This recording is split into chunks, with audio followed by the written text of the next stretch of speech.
It is the Happy Camper Radio Show. Happy New Year 2023 to everybody. I'm Skip. I am a happy camper, and no doubt about it, my friends. Hang around with us long enough, we will make a happy camper out of you.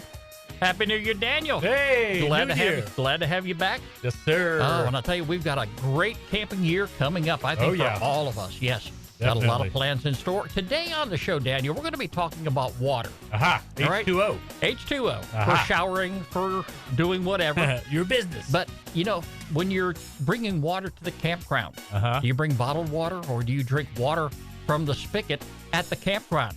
People do things different. Anyway, we'll take a look at all options today. Episode 247 of the Happy Camper Radio Show is coming in your ear right now. Stick around for it. Happy Camper Radio, Happy Camper Radio.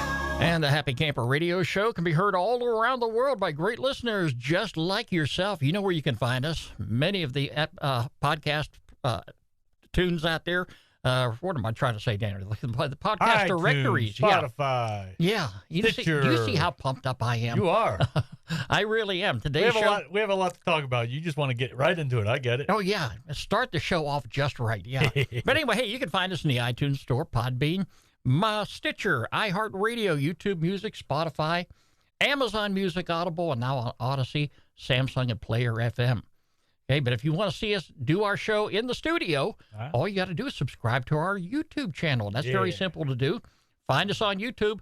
And Daniel, you're going to find that. Look for that little tent down there in the red box. Yeah. Just click on that, and you'll never miss an episode of the Happy Camper Radio Show. So, yeah, Daniel, did you have a good Christmas? It was good. Yep. I heard you went to REI today. Yeah. I want a full report. They don't make them as... So, if people don't know, you wear a size 16, I think. I wear a size 14. I used to wear a 13, but like... What are you talking, shoe size? Shoes. Oh, okay. I was looking for shoes. You wear a 16. I wear a 14. I used to wear a 13, but like when you go hiking and stuff, your foot gets bigger and you want a little bit more room. So I've moved up to 14s, and nobody has 14s. Nobody. Wow. It's so hard to find 14s. I can't imagine. You're going to have to go online, Daniel, I think, if you want to Not even the I always buy Ultras, which is what I'm wearing right now. I always buy Ultras, and they didn't even have them online. I think they're doing a new model or new, because they're on the 6s now. They just introduced the Lone Peak 7s, this is like a Lone Peak 5. But they're introducing the Lone Peak 7s just now, and I think they're just trying to get rid of the back inventory, and they don't have much in stock. They just want to clear out what they have before they make new ones, I guess. Well, I wear the 16 wide, is that triple E or whatever it is? Yeah. There's only a few places that I can find online and have them shipped right here to the house. Yeah. If I'm lucky, I can go up to Shoe Carnival, and maybe I might find a pair right there. Yeah. All right, and I got lucky the last time. Really? Yeah, but that's exactly great. what I got to do. If you wear over 13, you're But you were looking for hiking shoes, correct? Yes. Okay. Trail runners, yeah. All right, so when you go out there and take those long hikes with that backpacking tent of yours, I understand. Okay. Deidre got a bunch of socks today, and we were looking at the electric bikes. Haven't pulled the trigger on that yet, but I'd like to get an electric bike because I work like maybe too much. Well, I work too much, but I work 2.5 miles from the house, and I figure it's a way to get to work and to get some exercise because no one wants to go to the gym, and it's a new year. That's what everyone tries to do is to get in shape, but no one really wants to go to the gym. But if you make a workout something you have to do in your life, like go to work, ride a bike, and we've got a bunch of hills, and that's why I want the electric bike to keep me going up the hill so I'm not killing myself. Well, I can understand, if you're going to take those long hikes, you want to have something on your feet that's going to be very comfortable. Yep. Because you don't want those aches and pains to come along, we know, with wearing the wrong shoe size. Yeah. So, yeah, I understand. But, hey, there's guys big like you and I. We're tall guys. So, when you got big, you grow tall, you're going to get big feet. Yep. All right. It's some people who are smaller that got big feet, that can be a problem too. That's kind of weird. Yeah. But anyway, Daniel, you brought some, what on earth, Daniel, what did you do here? I don't know. If it wasn't Ron Swanson here, Let's see what it is. Is it okay to open it here? Okay. I have not taken a look at this yet. I haven't taken a look at it. It says fragile, handle with care. Okay. Uh-oh. So I'm going to, it's not taped up or anything like that, is it? I don't know. I haven't done anything to it. You haven't done anything. It came to me like that. Oh, well, guess what, Daniel? I'm going to try. Let me see. I'm getting old at my age again. Trying to open things up is not not the easiest thing to do. But, hey, if I got to tear the box open, I'm going to go ahead and do that. That's fine. And they got the perforated edges here. Yeah. I'm going to be very careful when opening this here. Uh-oh, what do we got? What do we have here? What do we... Oh, What is it? Daniel, we just talked about this the other day on the show, didn't we? Oh, did we? It was something I was going to get you. This is exactly what I talked about on one of the other episodes. Oh, I wanted to what do get you this know? exact clock to put inside my RV. Aha. And it says, don't care, I'm camping. And look at all the numbers. Yeah, There you go. all the numbers have fallen. Wow, Daniel, thank you so very much. Yeah. Thank you, Deidre. I really appreciate that. And I got to put a battery in here, which is no problem. I got plenty of those lying around. But I know exactly where this is going to hang in my Grand Design 200 MK. All right. And this has a lot of meaning to it. It really does, okay? Yeah. It says, don't care, I'm camping. It's got an RV, right? It's designed for your RV. Wow. Oh, man, that is so fantastic. Thank you. Thank you so You're very welcome. much. Oh, wow. I'm really looking forward to getting this put in there. You know something? I might even incorrectly set the time because I don't care. I'm camping. That's funny. Oh, wow. Hey, thank you again. Wow. No problem. That is just so wonderful. All right. Having great friends like Daniel, folks, when you're in the RV world, when you're in a camping world, whether you're pop-up or primitive camper, we're all part of one big family, Yep. And for folks who don't go camping, I got to say, I really feel sorry for you. I really do, because that's not the kind of life that I can envision having. It's all about being in the outdoors and just enjoying, the serenity of nature and stuff, And even when you're not camping, when you're in the off season like we are right now, okay, the excitement builds for the upcoming season. Yep. You're making preparations. And, I'm really getting excited about getting out there and getting my RV all set for my very first camping trip of 2023. And it's just a couple months away. Yeah. There's an RV show, in fact, that we're planning on going to. Where is that, Daniel? It's down near the airport. It's like the 26th to the 29th. It's at the Jonesboro. It's off Jonesboro Road in Atlanta. But we went there a long time ago. We just walked around for a little bit. That was when you didn't join the cult of RV campers. Yeah, I was still in the primitive world back in those days. But I think it's going to be a lot more fun this year now that you're into it. Yeah. And, we'll probably spend a little bit more. We'll probably spend a little more time there. Yeah. Too, okay. So, get a good breakfast on the way down there, and something I'm really looking forward to. Anyway, Daniel, on today's show, I want to talk about water. Let's talk about H2O. Okay. All right. And I'm a little concerned about this anytime I go camping.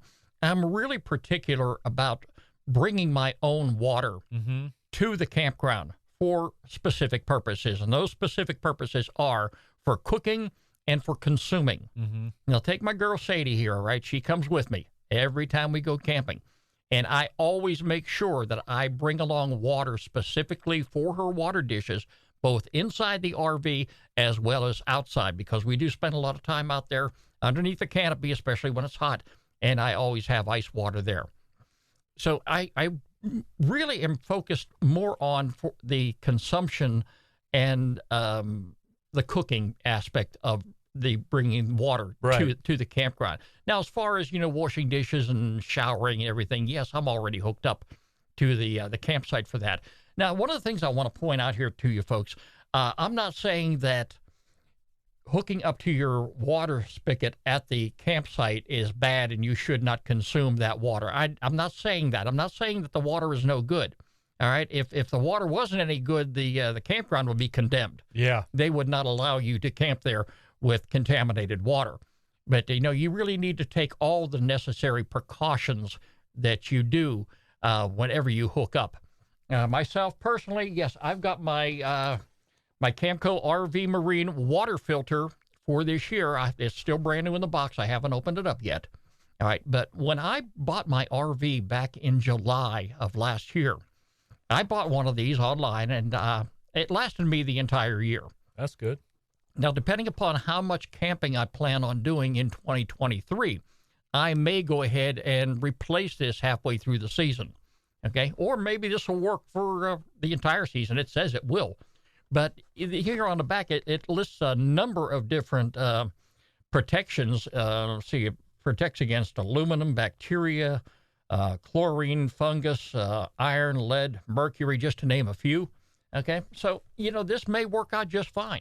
I could probably hook this up on my water line, which I do each and every time anyway. Mm-hmm. All right, and I could probably go ahead and use this for cooking and use it for consumption. But, I just take that extra necessary precaution that I do and bring bottled water with me. Oh, yeah, definitely. Okay. Now, my RV does not have an ice maker in it. Uh-oh. There are portable ice makers that you can set right on your counter that can make ice, just like that. Yep. Okay, and I thought about bringing one of those along too, but no, I really don't need it. My water that I have here at home, I actually bag it up in gallon bags. And I bring about 4-gallon bags of ice cubes with me. Okay. When I go on a 4-day camping trip, and I'm bringing ice cubes home. Mm-hmm. When it's hot outside, yes, I'm going to have ice in my drink cups. Yeah. Oh, yeah. That's if I'm not We're drinking. American. If I'm not drinking coffee, of course. Right. Okay. But those ice cubes, it's from water that was generated at home. Right. And I bag it up and I bring it along with me. So it's coming from home, so I'm comfortable with that. Yeah. Now, as far as my fresh water on board my RV, I could go ahead and fill my tank up completely. Of course, that's going to be more weight that I'm going to be hauling, and depending upon how far I'm traveling, you got to be concerned about your weight of your RV. We all know that. Okay, but I do make sure that I have some water in my fresh water tank, and I will go ahead and use that when I'm, like, say, in the morning time when I get up. I've got to have my coffee. There's just no doubt about it. Absolutely. First thing I do when I get up in the morning is fire up that coffee pot, and I will actually turn on the water pump and use the water that I have inside my tank, because it's water that I brought from home, so I'm comfortable with that. Okay, and I will use that for my coffee pot. I will use it if I'm cooking a pot of spaghetti or something. But as far as the showering and using the bath facility and what have you, that right there, I will go ahead, and of course, my doing dishes, I will use the water from my RV site. So it works out for me very well. How about you? How does this work out for you? So what we do is, we'll go down. This is like what we do for everything. We go down and we buy our groceries there. We'll go down, set up, and then we'll make our Walmart trip or, grocery store trip, and we'll pick up maybe like a 24-pack of bottled waters or some gallons of water. And I know at Walmart's, they have these things where you can get like a big old gallon or 3-gallon jug, and you put it in a machine and you pay like 35 cents, and it fills up like 35 cents. I think they're 5 gallons, not 3 gallons. 5 gallons. So you can like do something like that. And, they're all over the place. But every time we're down in Florida has some weird water. I do not drink Florida water because it is terrible. But we just buy a bunch of water and drink that. And I don't like drinking out of the spigot. I mean, I've never tried a little thing like you have, but it always tastes like a hose. I can't stand the taste of a hose. But like to do dishes and everything, it's fine. But I mean, we just go to the store and get water because, that's what we know. It's kind of funny you mentioned this because, I'm originally from Pennsylvania, and for the first 18, 19 years of my life, I lived in the state of Pennsylvania before I moved down here to Georgia. But if I go back home right now and drink water out of the tap, it tastes different. Oh, yeah. It's just, you don't realize that until you taste it for the first time after you've been gone for quite a long time. Water tastes different everywhere. There was we went out to Utah a little while ago, and there's this town. I don't know if anyone's from around there, but there's this town out there called Beaver, and evidently, for some reason, their water is the best water in the world. I don't know why. And then there was another time when we went to a cave, and we tried that water, and that was amazing water. And of course, we've been down to St. Augustine, they have the Fountain of Youth, and that water was terrible because it was Florida water. But it tasted really weird. And I don't like spring water. Deer Park is terrible. I mean, I like. See, you use the water from the tank to make coffee. I always like to use bottled water. I just think it'll taste better or whatever. I don't know. That's just the way I think. But who knows? Well, for me, Daniel, I enjoy bringing bottled water with me. And like you say, whenever you go camping somewhere and you may be out and about, which I know you and your wife are always on the go for wherever you go. So, yeah, you might be able to pick up maybe a 6-pack or a 12-pack. Myself personally, I belong to our local Sam's Club here. Yep. So, and I keep a couple, 3 cases in store in the garage all the time. Now, for me, owning a big truck like I do, and I got plenty of bed space, I always keep a full case there with me. But inside my RV, even before I head out on the road and I get that refrigerator fired up and get everything chilled and cooled off, I got several bottles of water already in there, in addition to the bottles of water I have on the shelf. So, I'm plenty full of water. Oh, yeah. So, that works out very well for me. But, I'm going to be real excited about my first trip coming up here. I'm hoping it's going to be in April. Oh, okay. That's what I'm looking for. And, I'm going to probably go ahead and spread them out like I did. Come on home for about a week or two and then get ready to head back out on the road again. Yeah, cool. But, very soon it's going to be time. We had some pretty brutal weather here recently. It's always raining. Yeah, not just the rain. I mean, we've had some frigid temperatures that I wasn't expecting. Yeah. I kind of look at the forecast for last year and see, well, maybe we had a couple of cold days and it's going to be nice. Yeah. And that's going to be it. But we had a storm hit us like, wow. Yeah. I'm really thankful that I went ahead and winterize my RV and isn't the single digits. Put that RV antifreeze in there and charge the lines up and make sure there wasn't going to be any disasters occur that I have to worry about for the upcoming camping season. But it won't be long from now before I actually go out there and flush those lines out and do what I have to do to put some fresh water in there in preparation for the next camping trip. So I really think it's going to work out fine for me. Absolutely. Yeah. So anyway, Daniel, I've got this water filter here, and I'm going to probably go ahead and order another one, and just to have it on hand in the event I decide that the water may taste something funny while I'm out there, or maybe I just thinking, well, maybe I did do X number of camping trips, maybe I need to go ahead and switch this thing out, and it never hurts to do that. It really doesn't. The fun part to me is when I get there and start setting up, because that's for me when the excitement starts building. Oh yeah. And after I hook up to shore power, water is next. And I always make sure that I have my water regulator on there, and I always make sure that my water filter is on there. And a lot of the accessories I bought, Daniel, are from Camco. Okay. So I mean it's a popular name in the RV business, and Just this afternoon, I went ahead and, cleaned out a couple other things in the pass-through compartment just to make sure everything was in there, and just getting all built up and ready for the excitement. Yeah.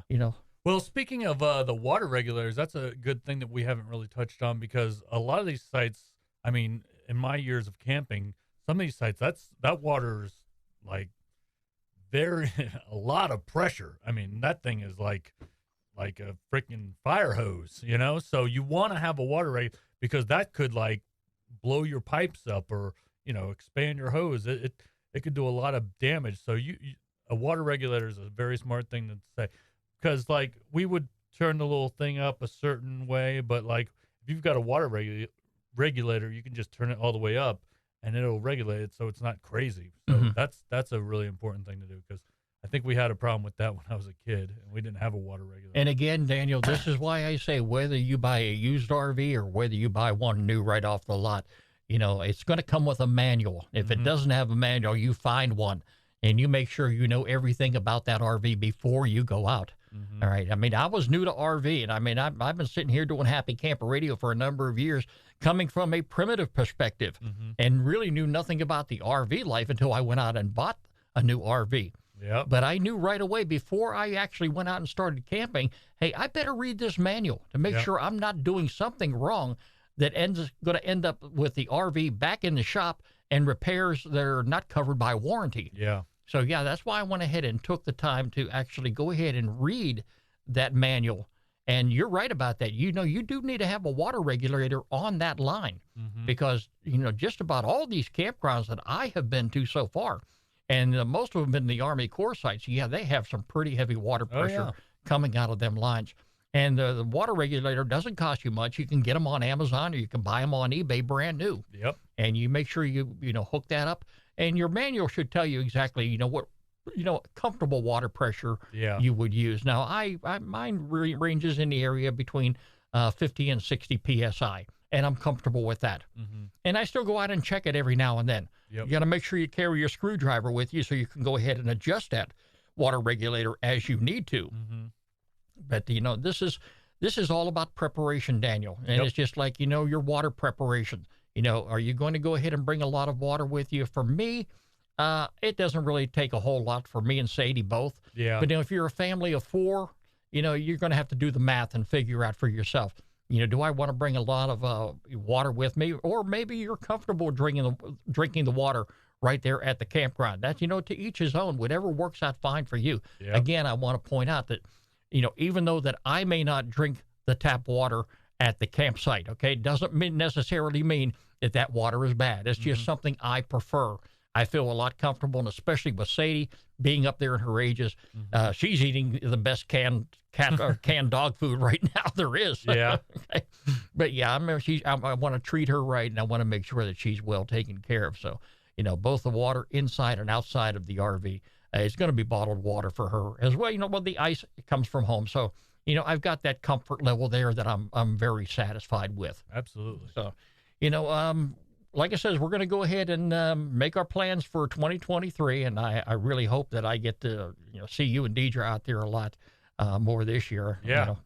So, I'm going to try. Being full-time retired, you got your time on your hands, and I don't know how many more years you got before you reach 14. And I hope I'm still around, Daniel, because I want to be there to follow along you and Deidre wherever you go camping out. What times we do have to get together, I mean, they're priceless. You can't put a price on them. And I'm very, very excited. It's time now for our featured campground of the week right here on the Happy Camper Radio Show. Happy Camper Radio. And Daniel. Yeah. Let's go out to the state of Arizona. I went to the Grand Canyon there. We spent so much time talking about cold weather. And I'm tired of it. Yeah, I mean, I brought the camping space heater up here in the living room. I saw that. Yeah, just to keep warm during those real cold spells we have. But maybe it's a little warmer out there. Maybe. Okay, of course they do a lot of skiing out there. Yep. So yeah, I mean they do have their moments. But anyway, we're going to go to the Christopher Creek Campground. It's part of the Tonto National Forest with an elevation over a mile high. That's 5,640 feet. Christopher Creek Campground's crisp, fresh air and vibrant views are a joy to behold. The facility is tucked along the banks of the spring-fed Christopher Creek, which passes just below the Mogollon, I hope I pronounced that right, the Mogollon Rim. And Daniel, they've got a lot of information right there on their website. I'm going to have a link to it all week long on Happy Camper Radio. It's a family-friendly campground. It has 43 sites on both sides of the creek, plus a group site that accommodates a maximum of 25 people. 37 campsites are reservable. 3 campsites are available on a first-come, first-served basis. And, of course, they have 3 sites were occupied by the camp hosts. And all the camp hosts that I've ever experienced, Daniel, this past year are wonderful people. Oh, yeah, definitely. They're so helpful. And, I mean, they pretty much know the area. If you're looking for something to do and just find some fun activities, chances are they've been out there, they've done it, they've seen it. But, it's a great campground, if you happen to be out in the Arizona area, passing on through. Here's one campground you may want to consider. It's the Christopher Creek Campground. And it is our featured campground of the week right here on the Happy Camper Radio Show. Yeah. Skip and Daniel. HappyCamperRadio.com. And as always, if you have a campground you'd like for us to feature on the program, get in touch with me, Skip S. KIP at happycamperradio.com, or this wonderful fellow sitting across the way, Daniel at happycamperradio.com. yeah, he loves fan mail. You definitely send him some mail. Yeah, and I'll write back, I swear. He will write back. Yeah, okay. But yeah, Daniel, let's get our water tanks filled up. Let's get ready for our wonderful camping season. We know it's coming our way, and I'm really looking forward to camping in 2023. And that's going to wrap up this edition of the Happy Camper Radio Show. Always a pleasure to get together with you, no matter where you happen to be, whether it be out on the road, at the office, at home. Have Happy Camper Radio standing by. Remember, friends, every pet deserves a loving home. I want you to do exactly as I did. Visit your local shelter and adopt a pet today. You can find us on the web. We're there 24 hours a day, 7 days a week at www.happycamperradio.com. You can like us on Facebook, follow us on Twitter at Camp Talker, and subscribe to our YouTube channel. That's where you get to see Daniel and I do our show in action. Yeah. The Happy Camper Radio Show is a presentation of Skip Huber Productions. I'm Skip. I am a happy camper. Daniel is always a happy camper. Yeah. Even when he throws his hand up in front of the camera. Oh, God. I forget. We're going I'm to make looking a at happy this one. camper out of you. Bye-bye, everybody. Happy Camper Radio.